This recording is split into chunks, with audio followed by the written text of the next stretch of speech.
Hello friends, मैं जयेंद्र आपका स्वागत करता हूं आपके यूट्यूब चैनल स्टडी पॉइंट में।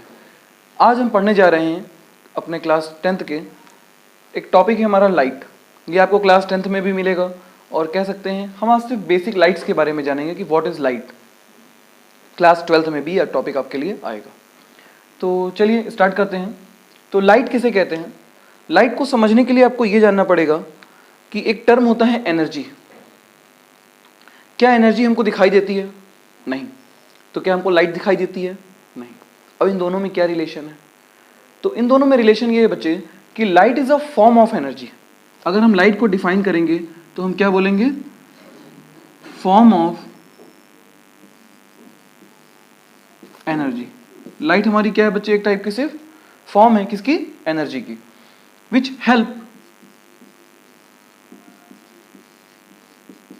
help us to see the objects, to see objects. कोई दिक्कत? तो how can we define light? It is a form of energy which help us to see the objects. Clear है? चलिए आगे बढ़ते हैं। किसी भी चीज़ को हमें जानना है, समझना है, तो हम और अच्छे से इसको समझने के लिए इसके नेचर के बारे में बात करेंगे कि लाइट कौन कौन से नेचर प्रेजेंट करती है, और वो नेचर के बारे में बात करेंगे। उससे हमें ज़्यादा अच्छा समझ में आएगा कि लाइट एक्चुअल में है क्या। तो लाइट के नेचर के लिए हम स्टार्ट करते हैं टॉपिक अपना, नेचर ऑफ लाइट। तो बच्चे लाइट के ना दो नेचर होते हैं। Number 1 wave nature,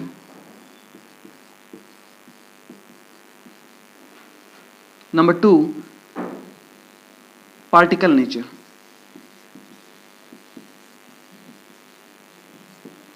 wave nature क्या होता है, पार्टिकल नेचर क्या होता है? वेव नेचर और पार्टिकल नेचर दोनों को समझने के लिए आपको पहले ये पता होना चाहिए कि वेव किसे कहते हैं। तो व्हाट इज वेव? कोई बच्चा बताना चाहेगा? चलिए स्टार्ट करते हैं। वेव किसे कहते हैं? वेव, आपने देखा होगा आपके आसपास एक ठेले चलते हैं या कोई ट्रकें चल रही हैं, तो उन ट्रकों का काम क्या होता है? एक जगह से गुड्स को कैरी करना और दूसरे प्लेस तक लेके जाना। उसी तरीके से वेव भी एक तरह की ट्रैवल एजेंसी है, कह सकते हैं, जिसका काम क्या होता है? एनर्जी को एक प्लेस से दूसरे प्लेस तक पहुंचाना। मतलब अगर एक प्लेस ए है और दूसरा प्लेस आपका सपोज करिए बी है, तो ए से बी तक एनर्जी को लेके जाने वाले ट्रैवलिंग एजेंट को हम क्या बोलते हैं? वेव बोलते हैं। तो how can we define wave? Wave is a way by which energy can transmit from one place to another. How can you define wave? It is a way by which energy can transmit from one place to another place. कोई दिक्कत? अब हम wave को categorise करेंगे तो on the basis of medium,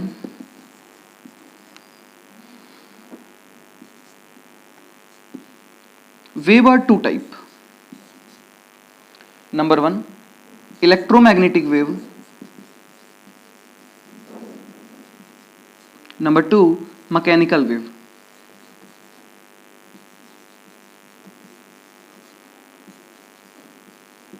What is electromagnetic wave? What is mechanical wave? Electromagnetic wave को समझने के लिए आपको यह समझना चाहिए कि जब हम किसी चीज़ को एक जगह से दूसरी जगह लेके जा रहे हैं तो उसके लिए हमें कुछ संसाधन की जरूरत पड़ती है। जैसे अगर किसी ट्रक को चलना है तो उसके लिए आपको एक बाकायदा रोड होनी चाहिए। अब भाई जंगल में तो चलने नहीं लगेगी। तो उसी तरीके से इलेक्ट्रोमैग्नेटिक वेव होती हैं और एक कौन सी होती है? मैकेनिकल वेव्स होती हैं। इलेक्ट्रोमैग्नेटिक वेव और मैकेनिकल वेव में डिफरेंस क्या होता है? Electromagnetic wave those wave which do not require any material and medium. कहने का मतलब है ये एक ऐसी वेव होती हैं जिनको किसी भी चीज की जरूरत नहीं है और ये जैसे ही एनर्जी पाती हैं तेजी से भागती हैं। किधर? अपने मंजिल की तरफ, अपने टारगेट की तरफ। तो कहने का मतलब है इलेक्ट्रोमैग्नेटिक वेव को आप कैसे डिफाइन करोगे? Those wave which do not require any material and medium for their propagation. What is the meaning of propagation? Travel करना। तो how can you define electromagnetic wave? Those wave which do not require any material and medium for their propagation are known as electromagnetic wave. लिख लीजिएगा। Next side डालेंगे अगर mechanical waves, तो mechanical wave किसे लिखेंगे बच्चे आप लोग? Those wave which required material and medium for their propagation are known as mechanical wave। कहने का मतलब है कि इसको मीडियम नहीं चाहिए लेकिन मैकेनिकल वेव को मीडियम चाहिए। अगर मीडियम नहीं होगा तो मैकेनिकल वेव आपकी ट्रेवल नहीं कर पाएंगी, और अगर मीडियम होगा या नहीं होगा तब भी इलेक्ट्रोमैग्नेटिक वेव ट्रेवल कर सकती है। ये बात समझ में आती है हमको? चलिए, तो अगर इलेक्ट्रोमैग्नेटिक वेव को मीडियम की जरूरत नहीं है तो इलेक्ट्रोमैग्नेटिक वेव होती कौन सी हैं? तो इनको बोलते हैं लाइट वेव, और ये वाली जो होती हैं इनको बोलते हैं साउंड वेव। कहने का मतलब है लाइट वेव हमारी इलेक्ट्रोमैग्नेटिक वेव होती हैं और साउंड वेव हमारी मैकेनिकल वेव होती हैं। इसीलिए कभी आपने नोटिस किया हो तो अगर कांच के शीशे को हम बंद कर देते हैं फिर भी लाइट गाड़ी के बाहर से गाड़ी के अंदर आ जाती है, लेकिन अगर हम कांच के शीशे को बंद कर देते हैं तो साउंड अंदर नहीं आ पाता है। क्यों नहीं आ पाता है? क्योंकि जब आप कांच के शीशे को बंद करते हो तो बेसिकली कांच का शीशा करता क्या है?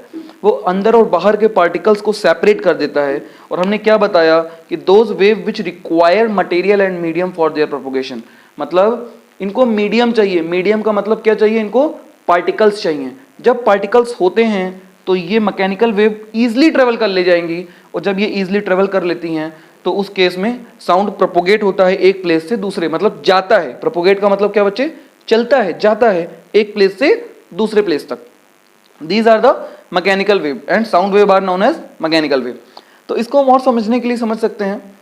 तो कार का शीशा बंद करने के बाद अंदर की आवाज़ अंदर और बाहर की आवाज़ बाहर रहती है, मतलब बाहर से ना कोई अंदर आ सके ना अंदर से कोई बाहर जा सके। बात समझ में आती है? चलिए, इलेक्ट्रोमैग्नेटिक वेव के बारे में थोड़ा सा और जानते हैं। हमने क्या बोला? Light wave. Light wave is a electromagnetic wave. क्यों? कभी आपने सोचा है हमारी अर्थ और सन के बीच का जो प्लेस है, जो एरिया है, वो बहुत ब्लैंक है, मतलब उसके अंदर कुछ नहीं पाया जाता है, कोई भी पार्टिकल एग्जिस्ट नहीं करता है। तो ऐसे place there are no particle, that place where no particle are exist are known as vacuum. क्या बोलते हैं बच्चे उसको? वैक्यूम। तो एक हेडिंग डालिएगा और लिखिए व्हाट इज वैक्यूम। तो that place where no particle are exist are known as vacuum. एक बच्चे ने एक बार सवाल पूछा था मेरे से, क्या सर हम वैक्यूम बना सकते हैं? बिल्कुल बना सकते हैं। क्यों? अगर किसी कमरे को आप ध्यान से देखो तो कमरे के एक छोटे से होल से जब सूरज की लाइट आ रही होती है, सनरेज, तो आप देखते हो क्या कि उसके बीच रास्ते में कुछ पार्टिकल्स हैं, वो चमक रहे हैं। आपने कभी नोटिस किया इस चीज़ को? आप घर के में कहीं बैठ के देखोगे और सूरज की लाइट आ रही है तो आपको दिखाई देंगे वो चमकते हुए पार्टिकल्स। आपको सिर्फ और सिर्फ क्या करना है? उन चमकते हुए पार्टिकल्स को कमरे से बाहर निकालना है किसी तरीके से। अगर हम कोई ऐसा सिस्टम बनाए जो कमरे के सारे पार्टिकल्स को बाहर कर दे तो हमारे कमरे में क्या क्रिएट हो जाएगा? वैक्यूम। बात क्लियर है? कोई दिक्कत? तो इलेक्ट्रोमैग्नेटिक वेव को किसी भी पार्टिकल की जरूरत नहीं है, मतलब ये वैक्यूम में भी ट्रेवल कर सकती हैं। अब हमने क्या कहा कि सपोज कीजिए कि ये हमारे सन हैं, सूरज देवता, और ये जब सुबह सो के उठते हैं तो क्या होगा? हमारी अर्थ को एनर्जी देते हैं। तो एनर्जी के लिए इनको क्या भेजनी है हम तक? लाइट भेजनी है। हमने क्या बोला? Light is a form of energy. तो सूरज हमें लाइट नहीं देता है, सूरज हमें क्या देता है? एनर्जी देता है। और ये एनर्जी हमें मिलती किस फॉर्म में है? लाइट के फॉर्म में मिलती है। बात क्लियर है? तो जब सूरज देवता सुबह सुबह उठे तो उन्होंने क्या देखा? उन्होंने देखा कि मेरे को एनर्जी भेजनी है कहाँ तक? अर्थ तक भेजनी है। बोलिए, अब इनके सामने समस्या क्या आई? इनके सामने प्रॉब्लम ये आई कि मेरे और अर्थ के बीच में बहुत बड़ा रीजन है जो कि वैक्यूम है। तो क्या लाइट एक मतलब कोई भी एनर्जी एक प्लेस से दूसरे प्लेस जा पाएगी? तो उसके लिए इन्होंने किसको बुलाया? वेव को बुलाया। क्यों? क्योंकि वेव क्या थी? हमारी ट्रेवलिंग एजेंट थी जो कैरी करती थी किसको? एनर्जी को, जो एक प्लेस से दूसरे प्लेस तक ले जाने के लिए। तो वेव आई, अपनी कौन सी गाड़ी लेके आएगी या कौन सी व्हीकल लेके आएगी? तो इलेक्ट्रोमैग्नेटिक वेव लेके आएगी वो अपनी, और इलेक्ट्रोमैग्नेटिक वेव लाके सूरज को देगी और क्या कहेगी? सर आप इलेक्ट्रोमैग्नेटिक वेव के थ्रू अपनी लाइट को, अपनी एनर्जी को अर्थ तक क्या कर सकते हैं? भेज सकते हैं। तो सन ने क्या किया? सन ने वेव की, इलेक्ट्रोमैग्नेटिक वेव का इस्तेमाल करके किसको भेज दिया? लाइट को किस पे भेज दिया? अर्थ पे भेज दिया। तो हम कह सकते हैं क्या कि वेव नेचर में अगर हम बात करें तो नेचर ऑफ लाइट कौन सा होगा? तो बच्चे बताइए, सन ने लाइट को ट्रांसमिट करने के लिए कौन सी वेव का इस्तेमाल किया है? इलेक्ट्रोमैग्नेटिक वेव का इस्तेमाल किया है। इसलिए नेचर ऑफ लाइट की जब बात करेंगे हम लोग, तो वेव नेचर में कौन सा नेचर होगा? Electromagnetic wave. कौन सी वेव का इस्तेमाल हो रहा है बेटा? Electromagnetic wave. बात क्लियर हुई? और क्यों कर रहा है? क्योंकि इसको वैक्यूम में भी ट्रेवल करवाना है, और वैक्यूम में कौन सी वेव ट्रेवल कर सकती है? सिर्फ और सिर्फ इलेक्ट्रोमैग्नेटिक वेव ट्रेवल कर सकती है। क्लियर हुआ बात? चलिए आगे बढ़ते हैं। Particle nature. पार्टिकल नेचर की जब हम बात करेंगे बच्चे, तो थोड़ा मैं इरेज कर दे इसको, आप वीडियो पॉज करके इसको नोट डाउन कर लीजिएगा, और प्लीज डेफिनेशन जरूर लिखिएगा। आप इसकी प्रॉपर कॉपी बनाइए, तभी आपको हमारे टॉपिक समझ में आएंगे, क्योंकि हम एक दूसरे से रिलेट करके पढ़ा रहे हैं। एक बार समझ में आ गया ना तो प्रॉब्लम नहीं होगी, don't worry. Particle nature. Particle nature को समझने के लिए एक छोटा सा शब्द आता है जिसको बोलते हैं फोटॉन्स। फोटो से क्या बना? फोटॉन्स। क्या बना बच्चे? फोटॉन्स। फोटॉन्स के बारे में थोड़ी सी बात करते हैं हम लोग। What is photon? फोटॉन होता है पैकेट्स ऑफ एनर्जी। जैसे आपने कुरकुरे के पैकेट खाए हैं, इस लॉकडाउन में तो कम मिल रहा है, कुरकुरे आ ही नहीं रहा है, लेकिन कुरकुरे के पैकेट जैसे होते हैं, तो उसके अंदर क्या भरा होता है? अरे जाहिर सी बात है सर, कुरकुरे भरा रहेगा, रोटी सब्जी तो भर के आएगी नहीं। कुरकुरे के पैकेट्स हैं तो कुरकुरे भरे होते हैं। उसी तरीके से जो एनर्जी के पैकेट्स होते हैं ना, उसके अंदर उन पैकेट्स का नाम होता है फोटॉन। जैसे आप मार्केट में जाते हो तो आप क्या बोलते हो? कुरकुरे का पैकेट दे दीजिए, यही तो बोलते हो, या फिर आप सीधा कहते हो कुरकुरे दे दीजिए। तो उस केस में वो अंडरस्टूड होता है कि आपको ऐसा पैकेट चाहिए जिसके अंदर क्या हो? कुरकुरे भरा हो। तो उसी तरीके से अगर पैकेट्स ऑफ एनर्जी की बात करेंगे हम, तो पैकेट्स ऑफ एनर्जी का मतलब क्या हो गया? आपको फोटॉन्स चाहिए। क्या चाहिए? फोटॉन्स चाहिए। तो फोटॉन एक पार्टिकल हो गया, हम मान लेते हैं ऐसा, या एक पैकेट हो गया इस तरीके का, जिसके अंदर क्या भरी हुई है? एनर्जी भरी हुई है। जैसे आप हो, सपोज करो, तो आपके दिमाग में खुरापात भरी हुई है, तो आप एक खुरापात के पैकेट हो गए कि नहीं हो गए? उसी तरीके से एक पार्टिकल, आप भी एक पार्टिकल हो। उसी तरीके से हम कह सकते हैं फोटॉन एक ऐसा पार्टिकल होता है जिसके अंदर कौन भरा होता है? एनर्जी का पैकेट होता है, वो एनर्जी भरी होती है। तो पार्टिकल नेचर क्या शो होता है? फोटॉन्स। बात क्लियर हुई? फोटॉन्स किसे कहते हैं? It is a packets of energy. अब बात करते हैं किसी पैकेट की कितनी एनर्जी होती है। तो energy of photon, energy of photons की बात करें बच्चे, तो इसको ई से लिखते हैं, और इसकी वैल्यू आती है hc अपॉन लैम्डा। क्या आती है अपने? hc अपॉन लैम्डा, जहां c को बोलते हैं हम लोग स्पीड ऑफ लाइट, लैम्डा को बोलते हैं वेवलेंथ, h का नाम होता है प्लैंक्स कांस्टेंट। h की वैल्यू होती है बच्चे 6.6 into 10 to the power -34। c speed of light की वैल्यू होती है 3 into 10 to the power 8 metre पर सेकेंड। कोई डाउट? बोलिए। वेवलेंथ किसे कहते हैं? What is meaning of wavelength? तो वेवलेंथ आपको डिफाइंड होती है बच्चे, इसमें कई सारी चीजें होती हैं, जैसे कलर्स होते हैं। ये अभी आपके सिलेबस में नहीं है, मतलब क्लास 12 का है ये टॉपिक, हम थोड़ा सा आपको बता देते हैं। कोई भी जो लाइट होती है, हमारी लाइट, ये वाइट होती है, और इस वाइट कलर में 7 कलर्स होते हैं आपके। हम सिर्फ वेव लाइट की बात कर रहे हैं, ये इसका मतलब ये नहीं कि वेव और किसी चीज की नहीं होती है। वेव को हम डिफाइन कर सकते हैं अलग अलग टाइप की एनर्जीज के फॉर्म से। कैसे डिफाइन कर सकते हैं इसको हम बाद में डिस्कस करेंगे। तो लाइट की अगर हम बात करें, तो लाइट में हमारे 7 कलर्स होते हैं। 7 कलर्स होते हैं, कौन कौन से? VIBGYOR, V for wallet, I for Indigo, B for blue, G for green, Y for yellow, O for orange, R for red. कोई डाउट? देखो फिर से, wallet, Indigo, blue, green, yellow, orange, red. क्या नाम एक साथ बोलते हैं? विबग्योर। क्या बोलते हैं बेटा? VIBGYOR. On going top to bottom, on going top to bottom, lambda will increase.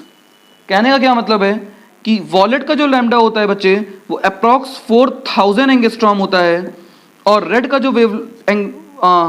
जो वेवलेंथ होता है वो अप्रॉक्स 8000 एंगस्ट्रॉम होता है। दिख रहा है सबको? तो अगर हम यहां से एक चीज जानना चाहें तो हम एक चीज देख सकते हैं क्या,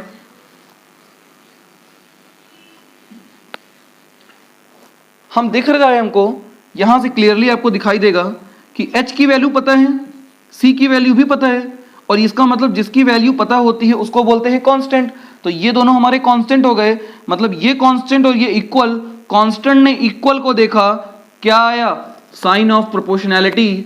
तो energy is universally proportional to क्या? वेवलेंथ। कोई दिक्कत? अब energy is universally proportional to wavelength आ गई, तो हमको दिखाई दे रहा है on going top to bottom wavelength will increase. हम जब ऊपर से नीचे जा रहे हैं तो क्या बढ़ रही है? वेवलेंथ बढ़ रही है। भाई वॉलेट की 4000 थी, रेड की 8000 है कि नहीं है? 4000 से 8000 इंक्रीज हुई। तो अगर हमारी वेवलेंथ इंक्रीज हो रही है तो एनर्जी क्या होती है? डिक्रीज हो रही है। कहने का मतलब है कि सबसे ज्यादा एनर्जी किसमें होगी? वॉलेट में होगी, और सबसे कम एनर्जी किसमें होगी? रेड में होगी। होगी कि नहीं होगी?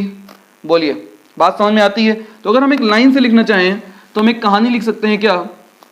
देखो ध्यान से, lambda V wavelength of violet छोटी है किससे? इंडिगो से। छोटा है किससे? ब्लू से। फिर ग्रीन से, फिर येलो से, फिर ऑरेंज एंड देन रेड। है कि नहीं? बोलिए। तो हमने क्या बोला कि जिसका वेवलेंथ सबसे ज्यादा उसकी एनर्जी सबसे कम। तो सबसे ज्यादा वेवलेंथ किसकी है? रेड की है। तो सबसे कम एनर्जी किसकी होगी? रेड की होगी। ये बात समझ में आती है? बोलिए। और सबसे कम वेवलेंथ किसकी है? वॉलेट की है। तो सबसे ज्यादा एनर्जी किसकी होगी? वॉलेट की होगी। तो एनर्जी के केस में जस्ट साइन अपोजिट हो जाएंगे, और क्या लिखेंगे हम लोग? EV is greater than EI is greater than EB is greater than EG is greater than EY is greater than E orange is greater than E red। कभी आपने नोटिस किया कि सुबह सुबह जब सूरज उगता है तो उस समय हमारी एनर्जी का लेवल क्या होता है? रेड होती है। सूरज का कलर कौन सा दिखता है? रेड कलर दिखता है कि नहीं दिखता है? और जरा सोचो, जब ये सूरज का कलर रेड होता है तो सुबह सुबह मौसम में कुछ ठंडक रहती है। धीरे धीरे वो कलर ऑरेंज, फिर कुछ देर बाद क्या दिखाई देने लगता है? येलो दिखाई देने लगता है। और दोपहर में जब ये येलो आपको किस समय दिखाई देता है? अप्रॉक्स 11 के आफ्टर 10 PM AM सॉरी। तो उस केस में आपको येलो दिखाई देने लगता है। लेकिन कहा जाए तो सन में लाइट की एनर्जी जो है वो इंक्रीज हुई कि नहीं हुई? पहले भाई रेड कलर की लाइट दिखाई दे रही थी हमको सूरज के अंदर से, अब हमको किस कलर की दिखाई दे रही होती है? येलो कलर का दिखाई दे रहा होता है। बोलिए, जरा सोचो, अगर किसी दिन ब्लू कलर या वॉलेट कलर का दिखाई दे गया तो क्या होगा? जब हमें येलो कलर का सूरज दिखाई दे रहा होता है ना, तभी हमारी हालत खराब हो जाती है, और एटमॉस्फेयर का टेम्परेचर अप्रॉक्स 54-53 तक पहुंच जाता है डिग्री सेंटीग्रेड। अगर वो इंडिगो ब्लू या वॉलेट में आ गया ना, तो आप खड़े खड़े सीखना स्टार्ट हो जाओगे, तोड़ के शुरू हो जाओ। बात समझ में आ रही है? कोई दिक्कत? तो कहने का क्या मतलब है कि जब जब वेवलेंथ बढ़ेगा उसकी एनर्जी क्या होगी? घटेगी। बात क्लियर है? कोई टॉपिक नोट कर लीजिए। एक चीज मैं आपको और बता दूं, तो इलेक्ट्रोमैग्नेटिक वेव के बारे में थोड़ी सी नॉलेज हम और दे देते हैं आपको। सवाल उठता है, क्या सर लाइट वेव ही इलेक्ट्रोमैग्नेटिक वेव है? नहीं। अगर हम इलेक्ट्रोमैग्नेटिक के बारे में जानते हैं थोड़ा सा, तो इलेक्ट्रोमैग्नेटिक को हमने क्या देखा?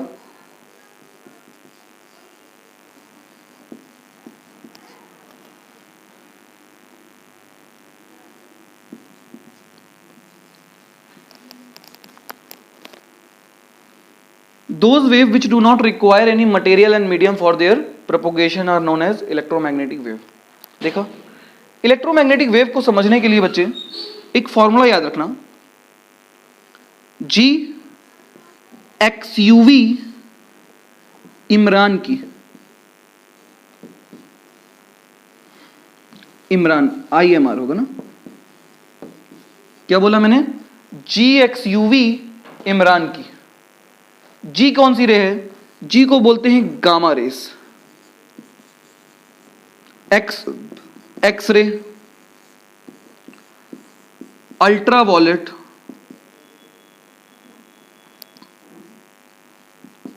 Visible, infrared, microwave, radio wave.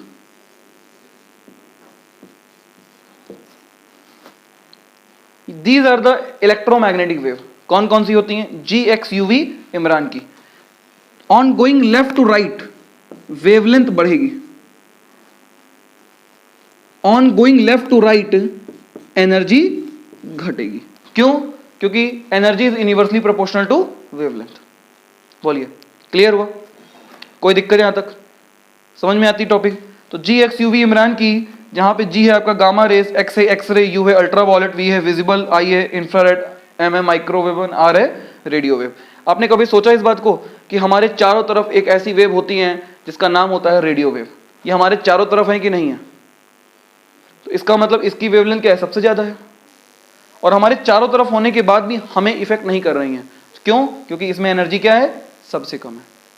लेकिन एनर्जी कम है, हमने ऐसा नहीं कहा कि नहीं है, इसका मतलब है कि ये हमें कंटिन्यूअसली इफेक्ट कर रही होती हैं। लेकिन प्रॉब्लम क्या होती है कि इनके अंदर एनर्जी बहुत कम है, इसलिए इफेक्ट हमको दिख नहीं रहा है और काफी लंबे समय बाद वो इफेक्ट हम पे दिखना स्टार्ट होता है। जैसे आपने कभी देखा होगा न्यूज में कि हिरोशिमा नागासाकी पे जब बॉम्ब का मतलब एटम बम गिरा था, तो उस केस में वहां पे बहुत ज्यादा रेडिएशन हुआ। तो वो रेडिएशन किस एनर्जी का था? कौन सी इलेक्ट्रोमैग्नेटिक वेव का था? तो वो रेडिएशन था बच्चे गामा रेस का। गामा रेस एक ऐसी रे होती है जिसके अंदर सबसे ज्यादा एनर्जी होती है। क्यों? क्योंकि लैम्डा इसके लिए देखा जाए सबसे कम होता है। भाई मैंने क्या कहा? लेफ्ट से राइट जाएंगे, लैम्डा बढ़ेगा, एनर्जी घटेगी। तो अगर लैम्डा सबसे कम होगा जी के लिए, तो उस केस में जानते हो कितना होता है लगभग? ये होता है आपका लेस देन 1 एंगस्ट्रॉम। भाई आप यहां सोच, इधर देखिए जरा, समझिए इस चीज को।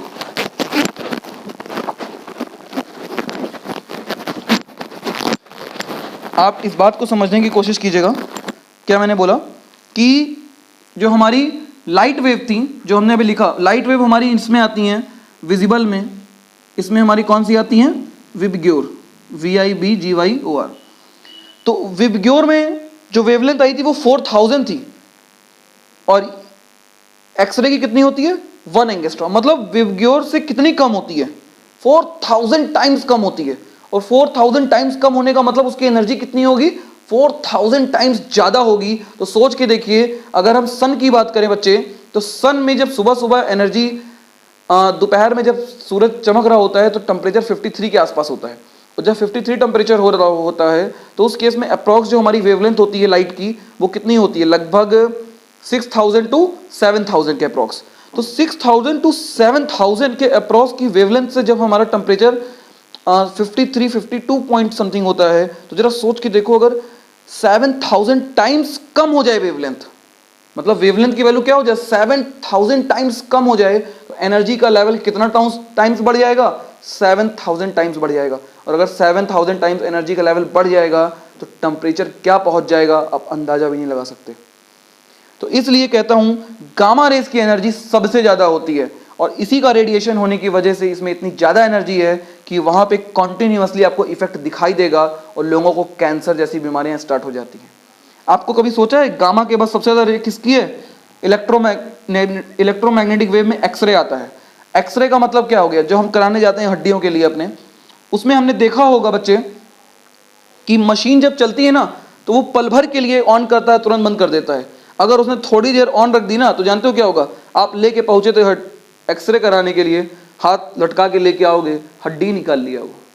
क्यों? क्योंकि इतनी ज्यादा एनर्जी होती है कि वो हड्डी को ही गला देगी वहां पे तुरंत। बोलिए, बात समझ में आती है? तो हमें सिंपल सा लॉजिक समझाना था आपको, क्या कि on increasing the wavelength the energy of the magnetic wave are decrease. कोई दिक्कत? चलिए, आज का टॉपिक हम बस इतना ही करते हैं बच्चे। नेक्स्ट लेक्चर हम स्टार्ट करेंगे क्लास 10th का, फिनोमिनाज ऑफ लाइट। तो सेकंड चैप्टर में, सेकंड लेक्चर में हम मिलेंगे। थैंक यू बच्चे।